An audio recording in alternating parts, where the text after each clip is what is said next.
Dale fuego, fuego. Granada, Granada mía, barco de la morería.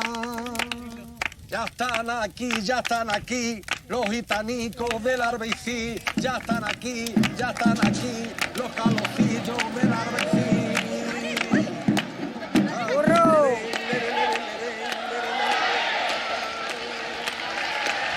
Ya están aquí, los gitanicos del Arbecí. I always feel slightly oppressed by beautiful vistas. You know what I mean? Granada mía. Tataranta, canta, ya, ale. I took a walk through this beautiful world. Felt the cool rain on my shoulder. Found something good in this beautiful world. I felt the rain getting colder. Sha la la la la, sha la la la la la, sha la la la la, sha la la la la la.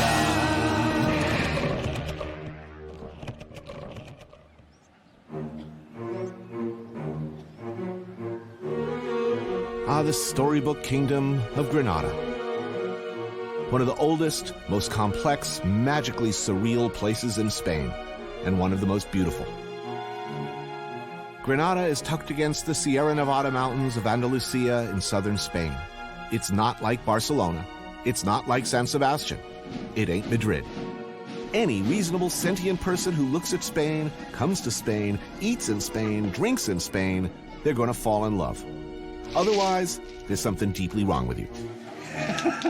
Spain's the sort of place that never really made any sense anyway, and in the very best possible way. This is the country that gave us the Spanish Inquisition, also anarchy. This is where devout Catholicism mixes with surrealism, modernist cuisine with traditional tapas. Christianity and Islam traded places, shared space, and the effects and influences of all those things are right here to see. You can almost look back through time and through the mists of history, see the Phoenicians marching up across the Vega. Or are those feral hippies? An influx of international hippies, many of whom appear to have set up squats in the caves up the mountain, have made things interesting. If they ask what we're doing, we should say we're staging the moon landing. Wherever you are on the ideological spectrum, however, some things are constant, it seems. Some stereotypical expectations. It's true, there are free tapas everywhere. Yes, they do actually take siestas, which is a civilized damn thing to do, far as I can see. Flamenco? Yes, they do that also. But in Granada, they do it old school. And oh yeah, bullfighting. They do that here too. But I digress. I'm here, actually, to answer a question. What happens if you go over to the other side? Say you grew up in the States and, like a lot of us, wondered, fantasized about what it would be like living abroad in old Europe, surrounded by crusader castles, delicious food, another language, another culture. What would that alternate life, that road not taken, be like? My longtime friend and cameraman from Maine, Zach Zamboni, is finding out. So where we going? Right here, one of these tables, which maybe we want to do like this with. See, how often do you get to go out with somebody that can properly block the table? It's a misery, it's what it is. Oh boy. Gracias. Yes, of course. Snails in an almond sauce, about as traditional and as delicious as it gets. That's a plate full of perfect happiness. Good tapa, huh? That's right, tapas come from here. And this is still one of the few places in Spain where they're free. All you have to do is keep drinking. You can sit here all day. Just ordering a couple of drinks and... Right. No rush. I plan on spending some time here. Red wine ordered, tripes to follow. Tender, spicy, delicious tripe. Sun, plaza, guts. Pretty good. Hello. Hello. You're Yankees, no? Not too long ago, before Zach basically defected to Spain, he met Fuen. And next thing you know, he's living here, part of an extended Andalusian family. Eating the ham, drinking the wine, living the life of the Spanish dandy. in freaking Granada, no less. Classically, culturally speaking, do you want a sensitive, nice, caring, thoughtful guy? Well, it depends on the woman first. But usually we look for this kind of person that we know he will protect us. From what? Feral hippies? For example, you know, or I would love to do the vows at your wedding. Do you, Zach Zamboni, swear to protect Fuen Sanchez from any attacks by feral cave-dwelling hippies who might attempt her to sell her jewelry or other things of little value? it's actually pretty cool. I figured now that Zach is marrying into a Spanish family, I can piggyback along for a bit. Suck up a little of the magic. Live a little bit of what has often been my dream, too. What if we can get weird for a second here, man? Oh boy. Some places, do they have an energy, man, about them? What are you saying, man? I don't want to get into metaphysics or, some places we go. You're gonna be living up in a cave. You keep talking like this. More wine. To see Spain, to see it straight, to understand it at all, you should probably peek, if only through spread fingers, at that most Spanish of traditions: bullfighting. Meet Alfandi, one of Spain's most dashing and respected bullfighters. He's invited me to La Marquesa's ranch, a private bull ring where he likes to practice. So what they're gonna do now is they're gonna check how brave. And if the calf's not brave, scoop. Exactly. Along with me for the day, Fuen's brother, Alejandro, who, like many Spaniards, consider bullfighting an art. Today, a little practice first. And don't worry, this guy is too young to fight.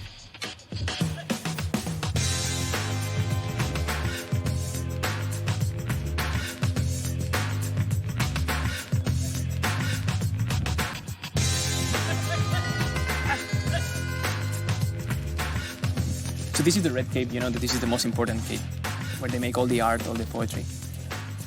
Exactly. All that. Why the cape, not the man? Because it's moving. So that's important. That's important. You don't want to be moving. You don't want to be moving at all. It seems they get more attractive.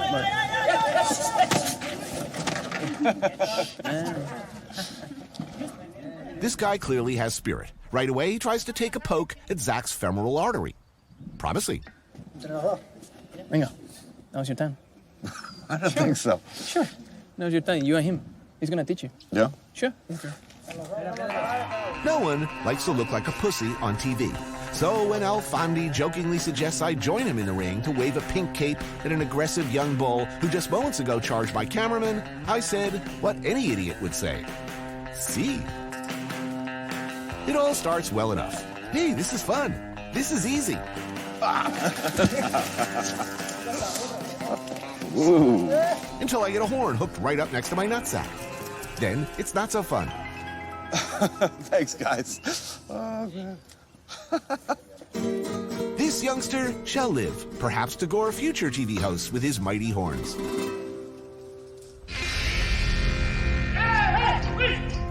Now this is what a real bull looks like. This is a whole different thing. 500 freaking kilos of aggressive charging four-legged killdozer aiming at your meat and two veg.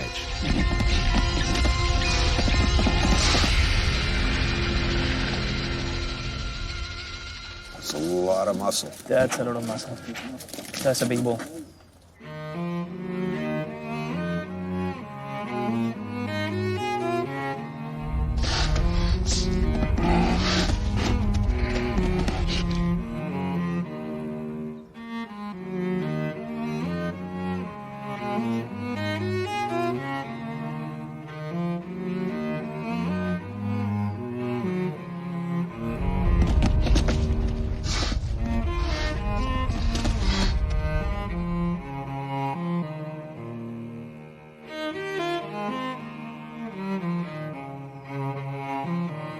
No matter how big, how strong, how scary, for this intrepid reporter who's seen many animals die for his dinner, this part is never easy.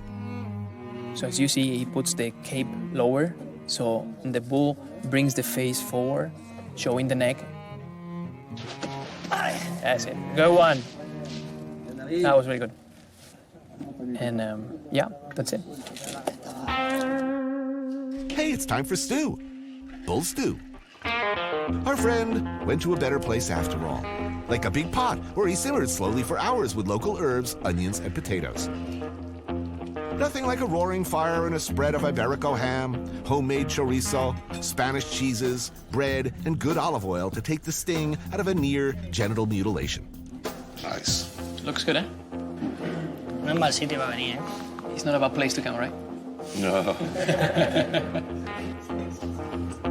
Now he started at age 19. Desde pequeño me ha encantado y siempre he jugado al toro, ¿no? Pero la primera vez que toré en público con toros pequeños fue con 14 años. If you were a little boy growing up, Yeah. you aspired to be Exactly. a bullfighter. The matadors were the original rock stars, the very ideal of masculinity, male beauty, and grace. That runs deep. Like it or not, you should probably know this before dating a Spanish guy. Me, I'd happily see an end to it tomorrow, but there is no denying the terrible beauty of a very complex tradition. It's not about winning. It's not about killing the bull. And nor is it about being just skillful. No, you have to look good doing it too. Yeah. Are there any like really ugly ass bullfighters? Like a really out of shape? A matador with a muffin top. How do you call a muffin top? ¿Hay algún matador con barriga? Sí, no todos son... Un torero. There's a little, yeah, there's a bit of everything. Interesting. Well, it was an education today and a great meal. Thank you. Cheers. Cheers.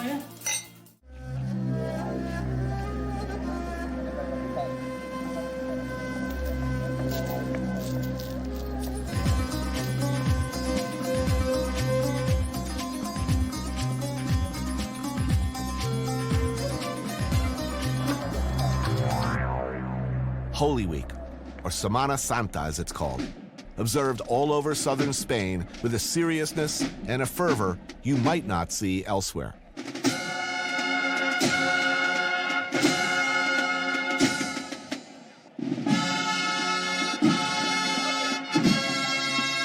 For the 7 days leading up to Easter, nearly every city in Andalucia gets taken over by ancient processions. To an outsider, it's an impenetrable montage of confusing yet deeply evocative images. Figures in dark hoods loom up from every direction. Smoke pots of incense, candles, religious imagery, and the crowds. Flashes of Goya and Velázquez, dimly remembered impressions of the Inquisition.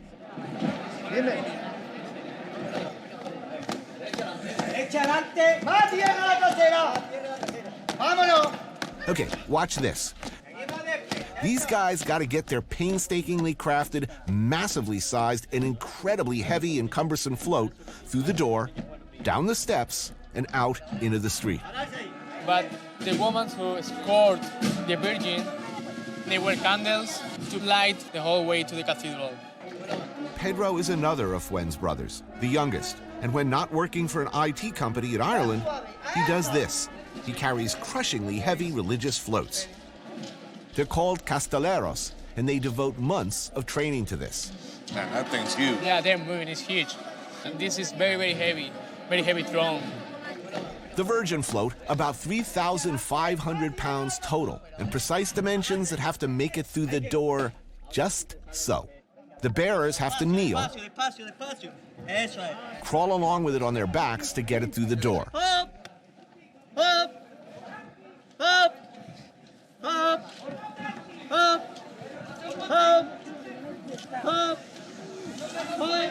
And the main event.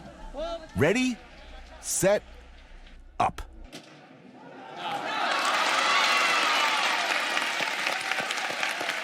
You're crying the whole time.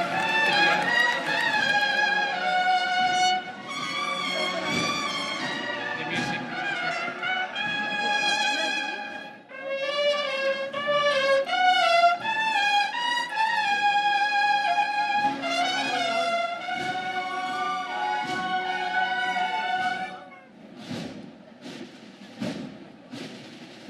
Let's face it, I like a procession and all, but Who likes a bunch of guys in hoods coming in your general direction? I don't. Frankly, it creeps me out. Time for a drink, perhaps. This is Tabernacle, as best I understand it, an Easter Jesus and Mary-themed drinking establishment where between drinks, one can ponder the agony of the Christ, but with sausages. Is it like this all year or just over? It's the whole year. Whole year, it's always like this. Whole year, yeah. Wow. They have incense whole year, Easter music whole year. Now, is this a week for quiet contemplation and worship, or is this a party week, or both? Both of them. Throughout the course of the week, over 40-odd processions will creep slowly through these streets. There are different brotherhoods, each with their own sacred colors, crests, insignia, and so on. It's their medallions and particular Christ images that adorn the bar. And frankly, they're kind of bumming me out. Maybe it's just me, but when I'm getting a nice late morning buzz, I don't particularly want Jesus looking down at me from, like, everywhere. How drunk can you get here? Don't you feel like a little guilty, like getting really drunk here? Yeah, of course. Whoa, morcilla. Morcilla. This is one of my favorite things. This is your favorite Ever. thing? Yes. Try it. It's amazing. Gaze away disapprovingly all you like, Jeebus. I am happy now.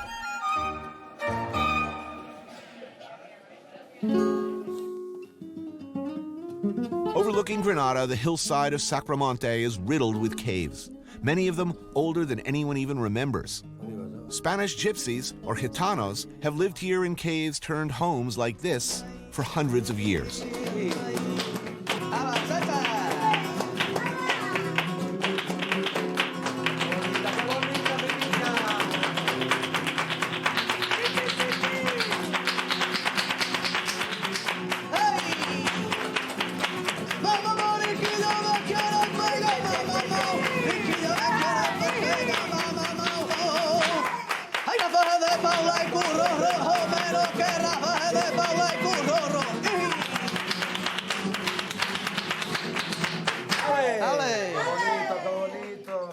They call this a juerga, an informal, intimate, and spontaneous performance, what jazz musicians might recognize as a jam session.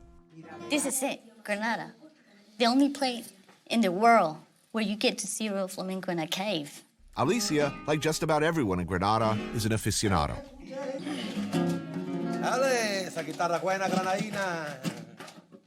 Our host, Curo, is a poet, historian, and a patriarch of the Gitano community here, an icon of the flamenco world. Gitano, Gypsy, traveler, Roma people, are more embraced by the culture here than most other places in Europe. Well, we have our own gypsies.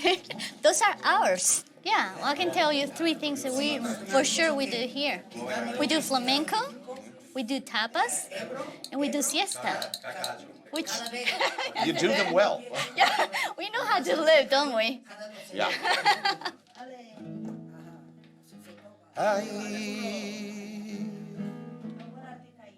ay, adiós Granada, Granada mía, y ya no volveré a verte, ay, más en la vía, y me da pena. Ay, vivir lejos de tu vera, del sitio donde reposa los restos de mi morena. En el aire conmovido mueve la luna los brazos y enseña lúbrica y pura sus senos de duro estaño. Dentro de la fragua lloran, dando gritos los gitanos. El aire, la vela, el aire la está velando.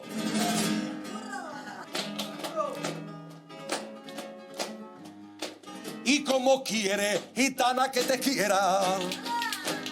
¡Ay! ¡Ay, ay, ay! ¡Ay, tata! Y empuja al columpio, y empuja al columpio, y empuja al columpio más. Empuja al columpio, y empuja al columpio, y empuja al columpio más.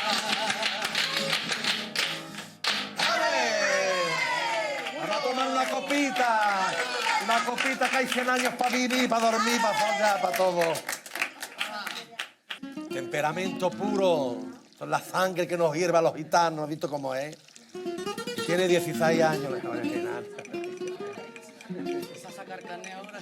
Hacemos una música que es desde nuestra raíz. No se hacía preparado para echarlo a los espectáculos. Era una música que se cantaba dentro. Tanto en la pena como en el llanto, como en la alegría, nosotros cantamos. They dig deep for their material here. It means something. They're telling you something about themselves. What is the word? Duende. Duende. What is duende? I've heard it. What? Duende, el artista llega a lo sublime. Is it an emotional state or a technical? No, tiene que ser pasión. Te queda en éxtasis. Entonces pasa mucho cuando estás enamorado. Y es enamorado pero no eres correspondido. Is unhappiness necessary for great art? Es necesaria para hacer un trabajo magnífico. Ooh, they didn't even have to think about that.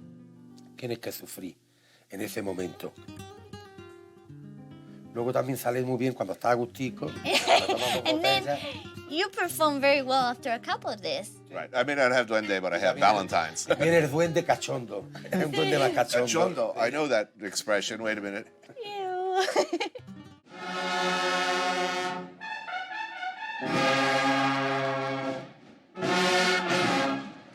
Nighttime in Granada. And it's time to pursue that greatest of Spanish traditions, tapas. You may think you know what a tapa is. Like if you've had small bites at some fusion hipster bar where they do a whole lot of little plates. Yeah, that ain't a tapa. So how often do you do this a week? I do it 5 days a week. Dude. It's rare not to do this. But, you know, it's like on a weekend you come out for a bunch. Weekday you come out for one. This is La Tana, a little place run by sommelier Jesus and Luisa, brother and sister. One bartender, one cook, taking care of everything. Tapa is for free. That's the main issue of the tapa. So you're just paying for the wine. Exactly. So if I were like a degenerate wino, I could still eat well. As long as I can afford my wine, I'd eat. Cheers. Let us put this theory into practice. With our first round of drinks comes this. Salmorejo is tomato with bread, garlic, olive oil, and blended. Yeah, I could pretty much eat that all day long. That's right. Tapas are free. It shouldn't work, but somehow it does. Another drink, another tapa. Tomatoes, olive oil, bread. Yeah. Awesome. And this tortilla for me is just amazing. So all I gotta do is keep drinking and I'm gonna eat like a king. They'll keep feeding you, yeah. Although, maybe you'd be interested in caviar here. Really? Yeah. That's not included with my... Well, that's another point of the tapas. Usually you have a few tapas and then, You start to get ask for hungry. You ask for a portion. They're just hooking you in with it. So it's all a scam, man. It is a scam. A couple of little nibbles. Next thing you know, you're ordering 200 grams of caviar. Caviar ain't free, my friend. Delicious, entirely sustainable Spanish caviar from farmed river sturgeon. It's fun that you can come into a place like this, get... Bread and tomato. Yeah, or... Some high-test caviar. Ho, ho, ho. You guys are gonna eat the whole thing in one food. I'm gonna... Sorry, is there something wrong with that? Not even married yet. It's nag, nag, nag. Next place, let's do it. Tapas. What a novel concept. There's even a verb for it, tapayar, meaning to take tapas. As in, if we go to tapayar some more, we're going to have to elbow past this crowd of Catholics here. Is it extra insane because it's Santa Semana? Yes, but it's always busy here, man. Oh boy. Yeah, the bar we were going is just on the other side. Maybe we go around. With parades crisscrossing the city in every direction, the steady drumbeat warns that your route is about to be cut off entirely for the next 40 minutes. We can cross. We can cross. Zach, we have to go around. Where? Going around. But we need to walk past. Perdón. Gracias. Perdón, señora. Es que no se puede que estar paso ya aquí. Sí, pero no hay mucha gente, dos gente atrás. Es solamente aquí. Perdona. Perdón. Gracias. People take their processions very seriously here and aren't exactly accommodating to anyone who threatens to block the view.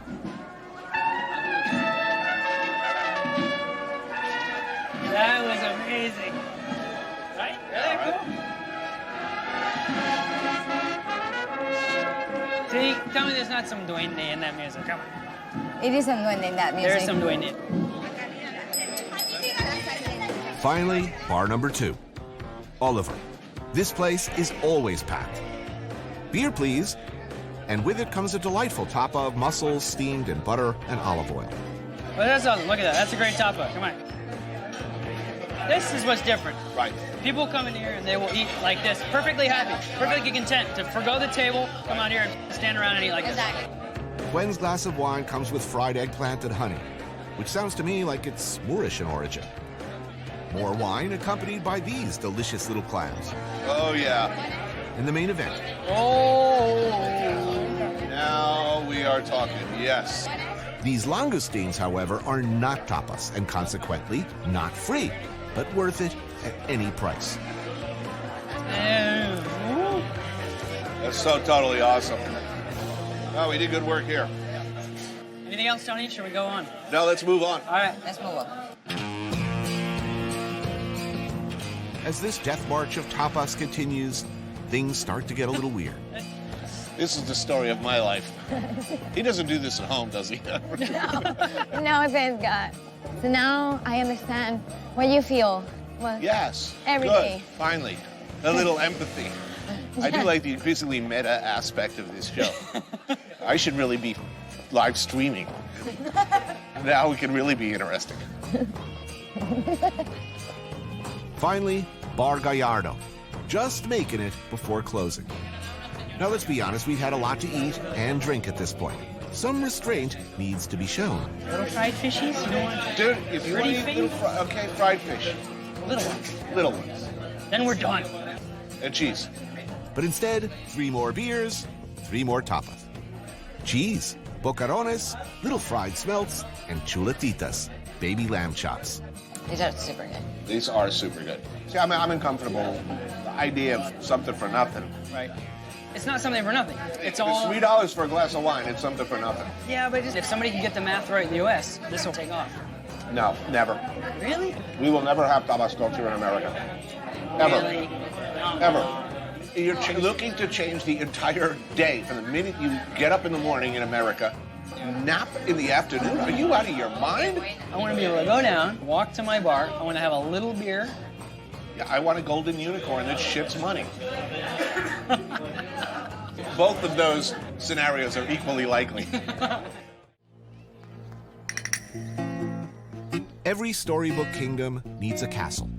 Granada, it's got a good one. The Alhambra, one of the most enchanted, inscrutable, maddeningly beautiful structures ever created by man.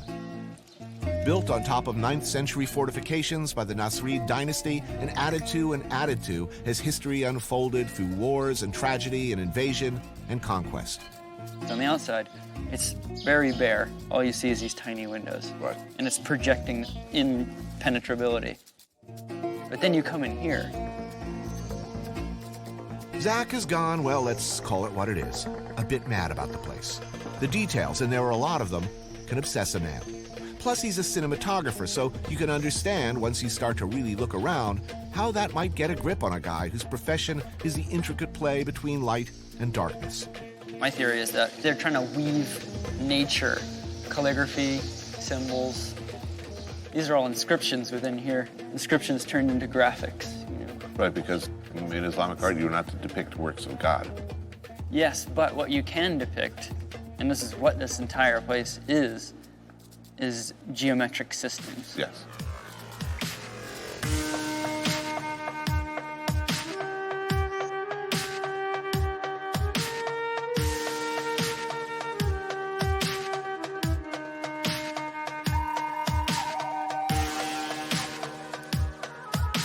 When the Nasrid dynasty lived here, it was a harmonious space where light, shade, water, the transit of the moon and the stars were harnessed and glorified. I think the best assumption is nothing is random. They came here and laid out everything according to A plan, man. This was a place for reflection. Each element of design presumably intended to have effects both psychological and religious. It's really a cinematographer's paradise because everything is about light and matte. Obviously, they weren't cinematographers, but everything is framing for them.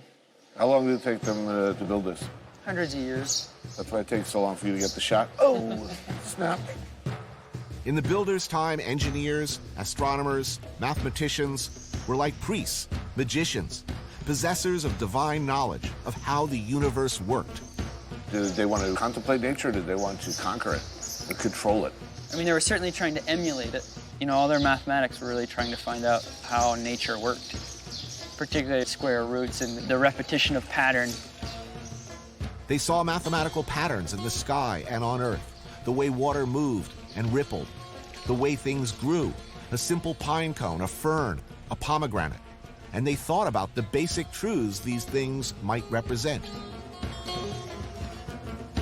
These symmetries can all be shuffled, spun on any point, and they align again with themselves. So if you stretched them out, for them they pointed to infinity. We will understand all things. Through contemplating sacred geometry. How did nature unfold, pattern itself? Could the basic designs of nature, even if divine, be replicated in this magnificent structure? Trying to solve the riddle of God here. Exactly.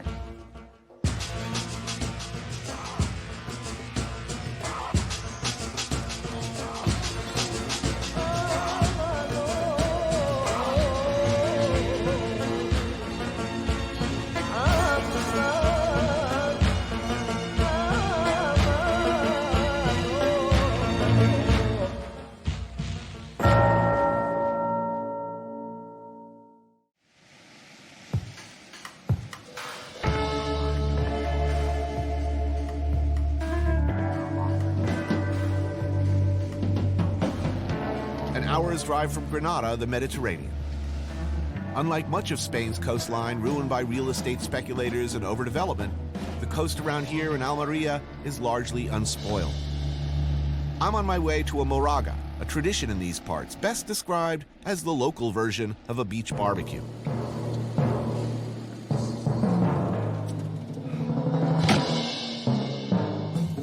Working the grill, Chef Juan Andres Moria. He heads the highly regarded El Claustro back in Granada. We're joined by fellow chef Rafael Luque and some friends. Jefe, you are killing us with some good-looking food here. Yep. Some of that simple yet magical salmorejo on toast. Oh, it's one of my favorite things. Yeah, amazing. Dried tuna, flavor-packed like tuna prosciutto. We normally put some olive oil. Oh, 100% extra virgin from Granada. Yeah, it's quite spicy and bitter. Oh, that's good. Oh, so good. Spain is a beautiful country. We're not even eating yet. It's good. Ooh, it's like a... Paté Paté? de morcilla. Oh, sweet. Wow, mas. That is like the best thing in the world. You want to eat this, the whole thing? This? Yeah. Yeah. Chocolate. This is the chocolate of the gods. Some grilled octopus and sea bream. Oh, and some nice pork tenderloin. And my personal favorite, a particularly delicious morcilla, fresh blood sausage. Yes. I feel some duende coming on. I could just squeeze that like this. I'm telling you. Sexual metaphor coming. Beautiful. Just feeling him is... Yeah. Looking good. Wow, look at that. A lot of fat. Yeah, it's quite nice. These were happy pigs. Lazy pigs. The ones we like. The ones we breed here in Spain. Yeah, the pigs and the bulls are very happy here until they're not. The moment of truth. Okay, enough of the work. Let's eat. Nice. Mucha grasa. Wow. Es grasa, carne, muy vetado. Mucha beta. Está bueno, ¿eh? Awesome. Great meal, dude. Great meal. This is the dream of all the world. Yeah. The dream is to live in Granada. You know, work in the morning, have a 1 hour nap in the afternoon, at night go out and have that life. You know, go out and see your friends and eat tapa and drink red wine and be in a beautiful place. You know, to have this kind of music and this food and this kind of culture and look out the window and to see Spain. Probably one thing. Yeah. Family. Yeah. Family is very, very, very important. Right. See, he did it right. He's marrying into a Spanish family in Granada. Right. Cheating, man. Yeah, Very he's smart. very lucky. I know. And a smart guy. Right. Look, no one's going to dare dream of this because this is too much to dream for. This is extraordinary. But an ordinary life in Spain looks pretty good to me.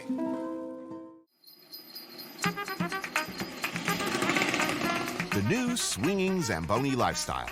Rise early, like 9 a.m., then it's down to the corner coffee shop for a cafe con leche on baso. Maybe a small breakfast like toast with tomato, pan y tomate. No more than that. Light, simple, because there will be a lot more eating and drinking today, and you want to be ready. By 2 p.m., he's made his way back uphill to Mom's place. Every day I come here for lunch. Este es nuestro momento cerveza. And I walk in, and she says, get us 2 beers. So I'll get 2 beers from the fridge and watch her cook. No, es que mira. Espera. Salud. Everybody's home for Easter. Maria Jose, Zach's soon-to-be mother-in-law, and Eloy, that's Dad, plus Alejandro and Pedro, the soon-to-be brothers-in-law, who you've already met. What this nice family doesn't realize is they aren't just gaining a son, but also an annoying, half-drunk, and extremely hungry Uncle Tony. And I know what happens here. Yeah, so let's, okay. Jamón. Sitting there, ready to be carved.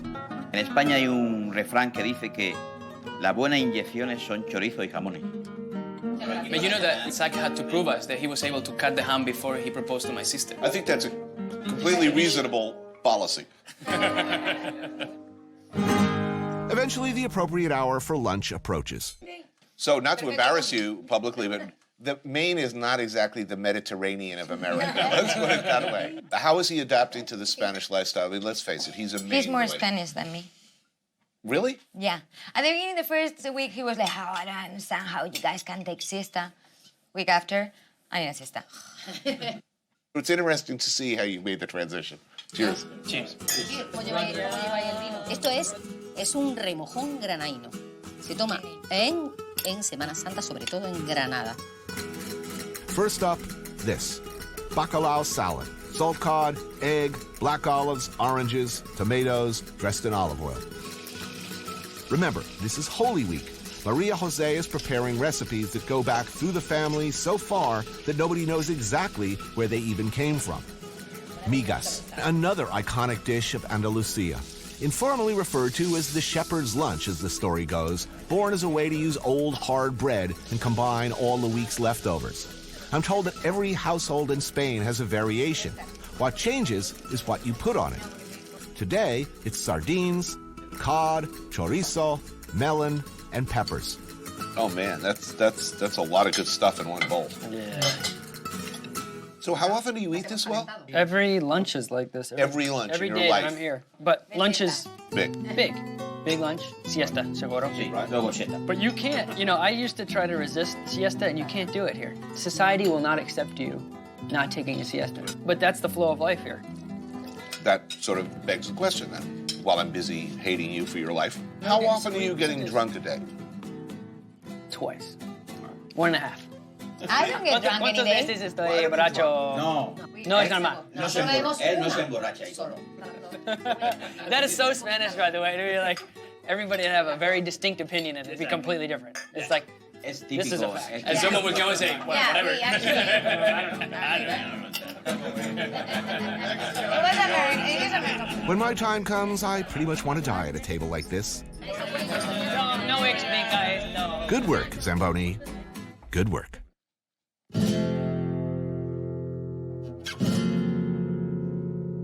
So Zach, you happy with the show? Hope I don't suck on television. Dude, I think I'm setting a pretty low bar. I'm gonna tell you this relaxed lifestyle, you know, lounging around, eating and drinking, and no nap is long enough for me. Nah, life is good. I envy you, Zach Zamboni. And we're out. Nice end.